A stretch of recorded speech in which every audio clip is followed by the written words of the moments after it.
everything you can relate with, everything that you can see with your optical eyes, everything you can feel from a spiritual perspective is captured within the context of the gospel.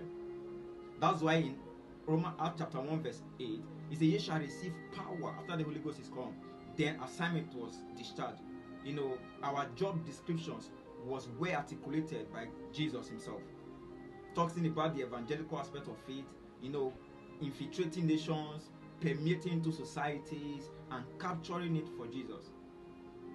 There is nothing we are looking for that is not within the ambience of the gospel.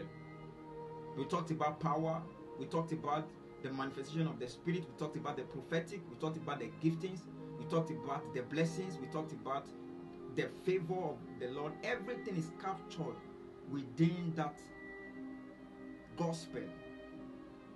But one of the unfortunate things that has happened to our society is that we have relegated it probably because of our mundane things, because of things that are ephemeral, things that are transient. So we do not pay much attention to the gospel that brings salvations, that brings deliverance, that brings emancipation, that brings the blessing, that brings healing. We want to do things the way we want, on our own way. That will make us understand, by strength shall no man prevail.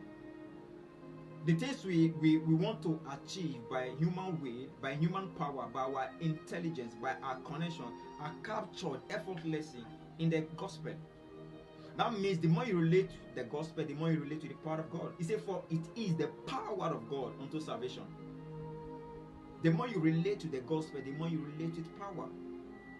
So in the church, the more the gospel are taught, the more people are taught the precept of the Father, the more people are open to understanding the operations of the Spirit, the more they are open to power, the more they are open to healings, the